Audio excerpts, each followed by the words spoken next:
우리 사도신경으로 신앙 고백하심으로 8월 18일 새벽 기도회를 시작하도록 하겠습니다.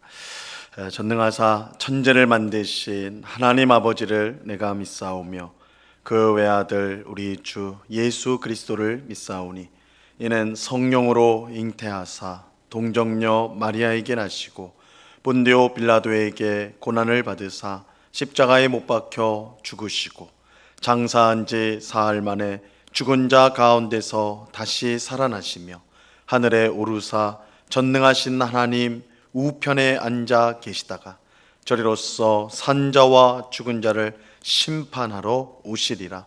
성령을 믿사오며 거룩한 공회와 성도가 서로 교통하는 것과 죄를 사하여 주시는 것과 몸이 다시 사는 것과 영원히 사는 것을 믿사옵나이다.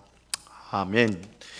우리 찬송가 313장, 우리 찬송가 313장 내 임금 예수 내 주여, 우리 같이 찬양하겠습니다. 찬송가 313장, 이전 통일 찬송가는 352장 찬송입니다.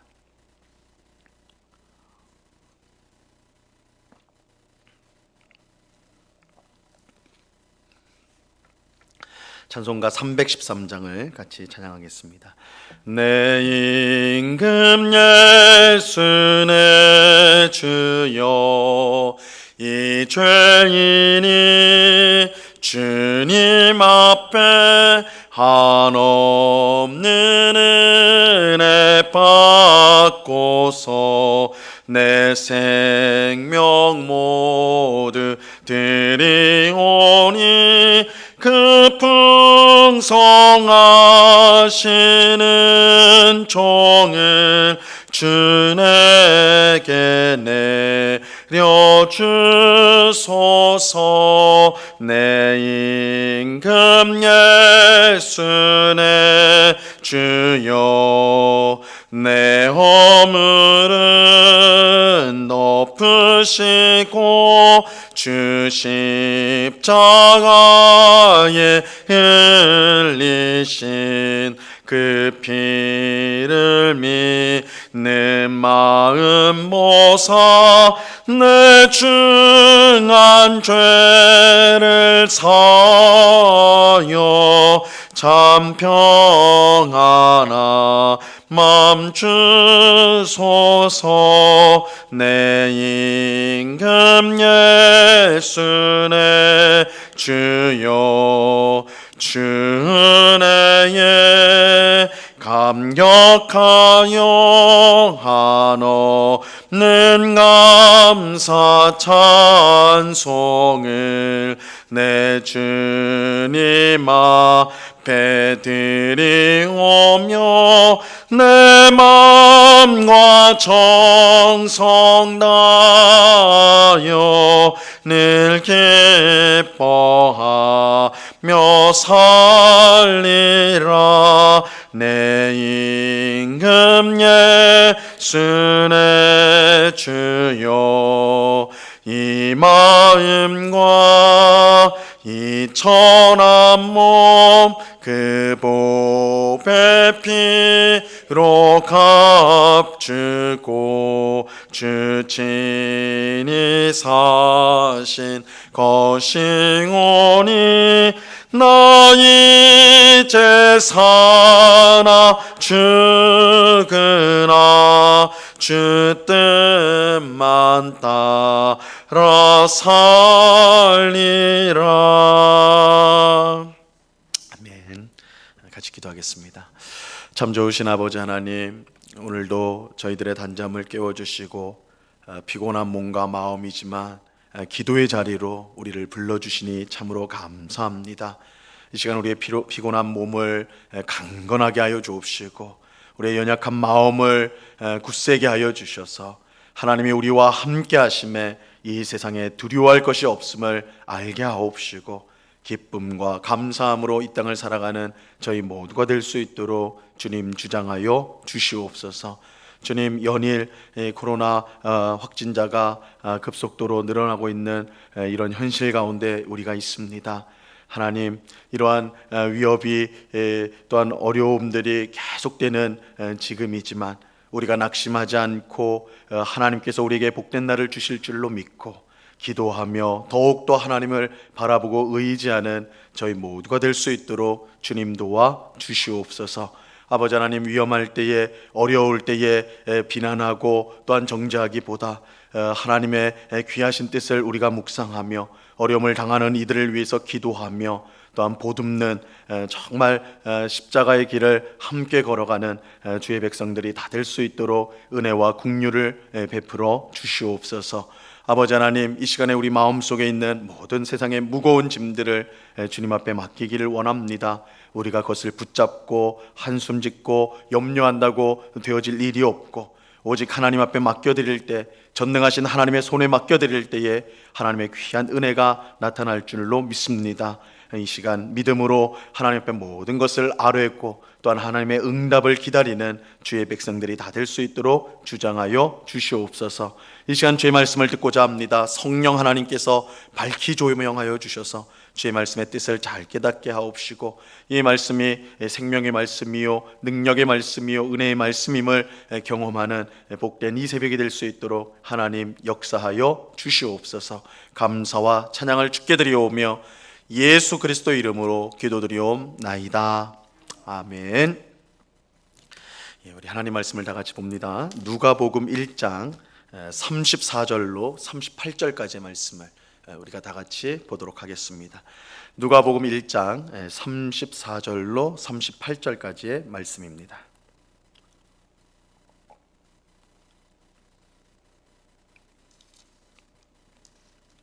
누가복음 1장 34절로 38절까지의 말씀을 우리 한 절씩 교독하겠습니다. 제가 34절을 먼저 읽습니다. 마리아가 천사에게 말하되 나는 남자를 알지 못하니 어찌 이 일이 있으리이까.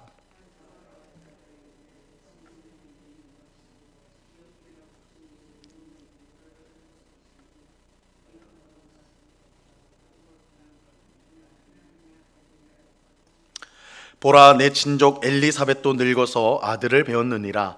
본래 임신하지 못한다고 알려진 이가 이미 6달이 되었나니.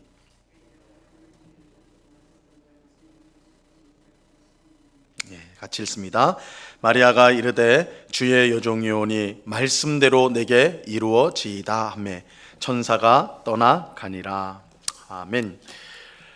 사가랴에게 나타나 세례자 요한의 탄생을 알렸던 가브리엘 천사가 이번에는 마리아에게 나타나서 예수님의 탄생을 알렸습니다. 그런데 이 둘 사이에는 공통점이 있어요. 둘 다 아이를 가질 수 없는 형편이었다는 점입니다. 이 사가랴와 그의 아내인 엘리사벳은 나이가 너무 많아서 아이를 가지는 것이 불가능한 형편이었습니다. 마리아의 경우에는 더욱더 그러했지요. 마리아는 다윗의 자손인 요셉과 약혼을 한 사이였지만 결혼을 하지 않아 부부관계를 갖지 않은 상태였습니다. 이 마리아는 남자를 알지 못하는 처녀로서 아이를 절대로 가질 수 없는 그런 상황이었어요. 하지만 가브리엘 천사는 이처럼 아이를 갖지 못할 상황에 있는 사가랴와 마리아에게 각각 나타나서 아이를 갖게 될 것이다, 이런 하나님의 말씀을 전했습니다. 그런데 사가랴는 이 천사의 말을 도무지 믿을 수가 없었습니다. 자신의 형편이 아이를 가질 수 없는 그런 상황이었기 때문이죠. 그는 비록 하나님을 섬기는 제사장이었지만 하나님의 말씀을, 천사를 통해 주어진 하나님의 말씀을 믿지 못하였습니다. 그 결과 그는 아이를 낳을 때까지, 요한을 낳을 때까지 말을 하지 못하는 상태로 지내게 됐죠. 불신앙의 결과로 이렇게 된 것입니다. 하지만 마리아는 이런 사가랴와는 전혀 다른 반응을 보여주고 있습니다. 물론 마리아도 아들을 낳게 되리라는 천사에게 내가 남자를 알지 못하는데, 내가 남자와 잠자리를 한 번도 하지 않았는데 어떻게 아이를 낳을 수 있습니까? 이렇게 이제 묻지요. 이때 천사가 이렇게 대답을 합니다. 오늘 본문 35절로 37절을 보세요. 천사가 대답하여 이르되 성령이 내게 임하시고 지극히 높으신 이의 능력이 너를 덮으시리니 이러므로 나실 바 거룩한 이는 하나님의 아들이라 일컬어지리라. 보라, 내 친족 엘리사벳도 늙어서 아들을 배었느니라. 본래 임신하지 못한다고 알려진 이가 이미 6달이 되었나니 대저 하나님의 모든 말씀은 능하지 못하심이 없느니라. 처녀가 어떻게 아이를 낳을 수 있냐고 묻는 마리아에게 천사는 이 일이 하나님의 전능하신 능력으로 될 것이다. 사람의 힘으로 되는 것이 아니라 전능하신 하나님의 능력으로 될 것이다. 이렇게 그렇게 말했습니다. 그러면서 아이를 낳을 수 없는 엘리사벳이 임신한 것을 예로 들면서 하나님의 말씀은 능하지 못함이 없다. 하나님 말씀하신 것은 어떤 형편과 상황 속에서도 반드시 이루어진다. 이렇게 말을 하였습니다. 정말 놀라운 것은 천사의 이러한 대답을 들은 마리아의 반응이에요. 마리아가 어떤 반응을 보였는가? 38절을 보세요. 마리아가 이르되 주의 여종이오니 말씀대로 내게 이루어지이다 하며 천사가 떠나가니라. 마리아는 나는 주의 여종이오니 주님께서 말씀하신 대로 내게 이루어질 것입니다. 이렇게 말을 하였습니다. 이것은 마리아가 하나님을 온전히 믿고 의지했음을 보여주는 것입니다. 사실 마리아의 이 고백은 대단한 믿음과 순종이 아닐 수가 없습니다. 왜냐하면 처녀가 임신하였다는 것은 명백히 부정이 있었다는 것이고 그 결과 삶이 완전히 망가질 수도 있었기 때문입니다. 마리아는 천사를 통해 자신의 임신이 하나님의 능력으로 된 것임을 알지만, 천사가 마리아에게 나타나서 그렇게 말했으니까 마리아는 알아요. 하지만 그 외의 사람들, 마리아 외의 사람들은 그것을 알 리가 없지요. 혹 마리아가 이 천사가 나타나 한 말씀을 다 말한다 해도 그것을 믿을 리가 없습니다. 그렇다면 마리아는 약혼한 요셉을 배반하고 다른 남자와 부정을 저지른 음란한 여자로 낙인이 찍혀서 이 처벌을 받을 수밖에 없는 것이죠. 율법에 따르면 약혼한 여인이 다른 남자와 성관계를 가지게 되면 이 처형에 처하게 돼 있어요. 돌로 쳐서 죽이게 되어 있었습니다. 실제로 마태복음에 보면 마리아의 임신 사실을 알게 된 요셉이 파혼을 하기로 결심을 하는 이야기가 나옵니다. 요셉은 의로운 사람이라서 비록 마리아가 부정을 저질렀다 하더라도 그가 큰 위험에 빠지는 것을 원치 않았어요. 그래서 이제 조용히 파혼을 결심하게 됩니다. 물론 천사가 요셉에게 나타나서 이 모든 사정을 알게 해주어서 마리아와 헤어지는 것이 아니라 마리아를 이제 데리고 오게 됐죠. 이 마리아의 임신은 마리아 본인에게 도저히 감당할 수 없는 큰 위험이었습니다. 하지만 그럼에도 불구하고 마리아는 자신이 주님의 종이기 때문에 주의 말씀대로 하겠다. 주의 말씀이 내게 이루어질 것입니다. 이렇게 고백한 것입니다. 참으로 위대한 믿음과 순종이 아닐 수가 없는 것이죠. 우리는 이러한 위대한 믿음과 순종을 가진 마리아를 통해서 온 세상의 구원자이신 예수님이 탄생했다는 사실을 주목해야 합니다. 물론 마리아는 천주교에서 주장하는 대로 죄가 없는 완벽한 사람은 전혀 아닙니다. 그렇지 않아요. 마리아도 우리와 똑같은 허물 많은 죄인일 뿐입니다. 하지만 그럼에도 불구하고 마리아는 자신이 하나님의 종이기 때문에 무슨 일이든 하나님의 뜻대로 하겠다는 그런 믿음과 순종을 가지고 있었습니다. 마리아는 자기 인생의 주인이 하나님이심을 분명히 고백하였어요. 그렇기에 도저히 감당할 수 없는 말씀도 그는 아멘으로 받아들였던 것입니다. 믿음이 좋다라는 것은 단지 성경 말씀을 많이 알고 기도를 잘하고 또한 봉사를 많이 하고 이런 것들로 이런 정도를 말하는 것이 아닙니다. 이 믿음이 좋다는 것은 하나님을 내 인생의 주님으로 모신 것을 뜻하는 것입니다. 하나님이 내 인생의 주님이기 때문에 주님의 말씀에 온전히 순종하는 것이 참 믿음입니다. 우리가 하나님의 말씀을 듣고도 순종하지 못하는 이유는 단순히 그 말씀이 순종하기 어려운 말씀이기 때문이 아닙니다.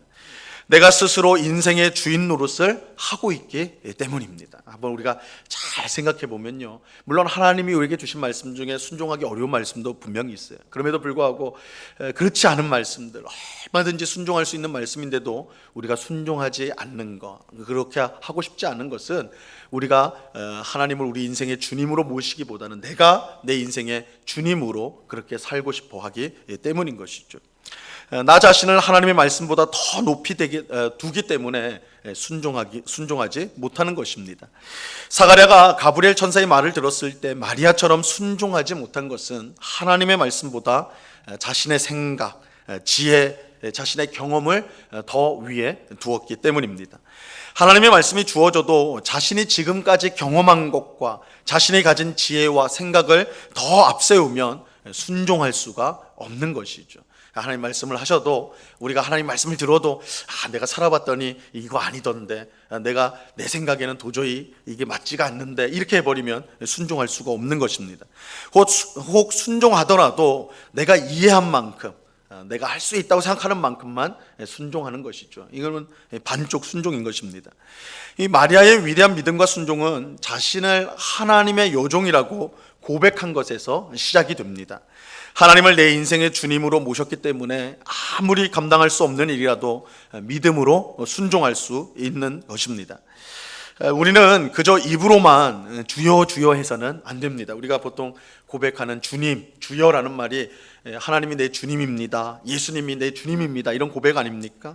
그런데 우리가 우리 입술로는 주여 주여 하지만 그렇게 부르면서도 하나님의 말씀에 순종하는 것은 잘하지 않는 것이 우리의 모습이라고요. 예수님은 이런 사람들에게, 입으로는 주여 주여 하면서 순종하지 않는 사람들에게 무서운 경고를 주셨어요. 마태복음 7장 21절에 보면 나더러 주여 주여 하는 자마다 다 천국에 들어갈 것이 아니요 다만 하늘에 계신 내 아버지의 뜻대로 행하는 자라야 들어가리라. 굉장히 무서운 말씀이죠. 입으로만 주님이라고 부르는 사람은 천국에 들어가지 못합니다. 예수님을 인생의 주님으로 모시고 그래서 그 말씀에 온전히 순종하는 사람만이 천국에 들어갈 수가 있습니다. 오늘 본문의 마리아는 하나님을 주님으로 모신다는 것이 어떤 것인지를 우리에게 잘 보여주고 있습니다. 우리 또한 마리아처럼 하나님이 나의 주님이시니 주의 말씀대로 따르겠습니다, 주의 말씀대로 우리의 삶이 되겠습니다, 이렇게 고백해야 하는 것입니다. 세상의 구원자로 오신 예수님의 탄생에는 이처럼 마리아의 위대한 믿음과 순종이 빛나고 있습니다. 하나님의 위대한 역사에는 어김없이 하나님을 주님으로 모신 성도들의 위대한 믿음과 순종이 있었습니다. 우리가 생각할 때 하나님의 일을 크게 한 것들을 보면, 그런 역사를 보면 위대한 사람이 있었던 건 아니에요. 사실 마리아도 무명의 한 여인에 불과하지 않습니까? 수도인 예루살렘에서 살았던 여인도 아니고 갈릴리, 나사렛, 아무것도 없는 그런 산골짜기에 살던 그런 소녀를 통해서, 그 믿음을 통해서, 그 위대한 믿음과 순종을 통해서 하나님이 세상을 구원하는 구원자를 보냈다. 그래서 하나님의 위대한 역사에는 위대한 사람이 있는 것이, 대단한 사람이 있는 것이 아니라 연약하고 부족하더라도 하나님이 내 주님이시니 그 주님 되신 하나님 말씀에 순종하겠습니다, 이러한 믿음과 순종을 가진 사람을 통해서 하나님의 위대한 역사가 일어나게 되는 것입니다. 우리는 이러한 사실을 분명히 알고 하나님을 내 인생의 주님으로 고백하고 주님의 말씀에 온전히 순종하는 우리 모두가 되어야 하는 것입니다. 내 생각과 지혜, 경험을 하나님의 말씀보다 앞세우지 말고 언제나 우리는 주님의 종이오니 주님의 말씀을 따르겠습니다, 그렇게 고백하는 오늘 우리 모두가 될 수 있기를 바랍니다. 하나님은 그런 우리를 기뻐하시고 하나님의 귀한 일을 우리를 통해 이루어 가실 것입니다. 하나님은 위대한 사람을 사용하는 것이 아니라 믿음의 사람, 순종의 사람, 하나님을 주님으로 모신 그 사람을 통해 오늘도 하나님의 귀하신 일들을 이루어 가십니다. 이러한 사실을 꼭 기억하시고 하나님을 주님으로 모시고 그 말씀에 온전히 순종함으로 하나님의 뜻을 이루어가는 복된 삶을 살아가는 오늘 우리 모두가 될 수 있기를 우리 주님의 이름으로 간절히 축원합니다. 기도하겠습니다. 참 좋으신 아버지 하나님, 오늘 마리아가 천사의 말을 듣고 처녀인 마리아가 아들을 낳을 것이다, 예수를 낳을 것이다 라는 그 말씀을 들었을 때에 주의 요종이오니 주의 말씀대로 되리이다, 이런 위대한 믿음과 순종을 보이는 이야기를 우리가 살펴보았습니다. 하나님이 사용하시는 사람은 어떤 능력 있는 사람, 많이 가진 사람, 그런 사람이 아니라 연약하고 부족한 사람이라 할지라도 하나님을 주님으로 모시고 그 말씀에 온전히 순종하려고 하는 그 사람을 통해 하나님은 위대한 일을 이루어 가신다는 사실을 오늘 말씀을 통해 확인하였습니다. 하나님, 우리 또한 입으로만 주여 주여 하지 않고 있는지 우리 자신을 돌아보게 하옵시고, 하나님이 우리의 주님, 예수님이 우리의 주님이신 줄 알고 그 주님 대신 하나님의 말씀에 온전히 순종하는 저희들 되게 하여 주시옵소서. 하나님의 말씀이 혹 내게 손해가 될 것 같고 내게 희생을 요구하는 것 같을지라도 그것 때문에 주저하지 않게 하옵시고, 우리가 주님의 종이오니 하나님은 우리의 주님이시니 그 말씀에 순종하겠습니다. 이러한 순종의 고백으로 나아갈 때에 하나님은 더없이 우리의 삶을 복되게 하여 주실 것입니다. 위대한 믿음과 순종의 고백으로 나왔던 마리아를 통해 온 세상을 구원할 메시아 예수님을 우리 하나님이 보내주셨는데, 이 사실을 우리가 꼭 기억하면서 오늘도 우리의 주님 대신 하나님의 말씀에 온전히 순종하며 하나님의 뜻대로 살려고 힘쓰는 저희 모두가 될 수 있도록 주님 도와 주시옵소서. 아버지 하나님, 이 시간에 또한 간절히 기도하옵기는 우리 코로나가 너무나 확진자가 너무나 급속하게 늘어나고는 그런 또한 위급한 상황이 되었습니다. 아버지 하나님, 그 상황, 이런 악화된 상황 속에 또한 한국교회가 또한 잘못을 한 부분이 있어 세상에 지탄을 받고 있는 그런 고통스러운 우리의 마음이 괴롭고 답답한 그런 상황 가운데 우리가 놓여져 있습니다. 아버지 하나님, 어떤 말을 해야 될지, 우리가 어떻게 기도해야 될지도 알지 못하는 정말 그런 상황 가운데 우리가 놓여 있는데, 이럴 때일수록 우리가 누구를 탓하고 또한 정죄하기보다 하나님을 바라보게 하옵시고, 하나님의 은혜를, 하나님의 긍휼을 더 힘있게 구하게 하시고, 그러나 또한 우리 자신을 향해서는 우리가 하나님 앞에 부족한 것들을 회개하고 되돌아보는 그런 믿음의 모습으로 설 수 있는 이 시간이 될 수 있도록 주님 도와 주시옵소서. 아버지 하나님, 세상 사람들이 교회를 향하여 정말로 실망하고 절망하고 또한 비판하고 비난하고 또한 정죄하는 그런 우리의 그런 모습들을 보면서 아버지 하나님, 우리가 함께 마음 아파하며 하나님께서 그저 우리를 불쌍히 여기시고 그저 이 땅을 불쌍히 여겨주시기를 힘써서 기도하며 인내하며 이 시간을 보내게 하여 주시되, 우리 속에 원한이나 또한 그런 미움이 싹트지 않고 오히려 주님의 십자가의 길, 십자가의 마음을 우리 마음속에 품음으로 더 사랑하고 섬기고자 하는 마음들이 우리 모두의 마음속에, 또한 한국교회의 마음속에 있어서 이 어려움들을 이겨나갈 수 있도록 하나님 주장하여 주시옵소서. 이 시간 여러 가지 간구의 제목들로 기도하는 주의 백성들 한 사람 한 사람 붙들어 주시고, 하나님, 우리의 모든 형편을 아시는 주님께서 또한 우리를 복되게 하실 것을 우리가 확신하면서 이 시간 낙심하지 않고 힘있게 계속해서 기도하는 저희 모두가 될 수 있도록 힘을 더하여 주시옵소서. 귀한 은혜 베풀어 주실 주님께 감사와 찬양을 올려드리오며 예수 그리스도 이름으로 기도드리옵나이다. 아멘. 하늘에 계신 우리 아버지여, 이름이 거룩히 여김을 받으시오며 나라에 임하옵시며 뜻이 하늘에서 이룬 것 같이 땅에서도 이루어지이다. 오늘날 우리에게 일용할 양식을 주옵시고 우리가 우리에게 죄 지은 자를 사하여 준 것 같이 우리의 죄를 사하여 주옵시고 우리를 시험에 들게 하지 마옵시고 다만 악에서 구하옵소서. 내게 나라와 권세와 영광이 아버지께 영원히 있사옵나이다. 아멘.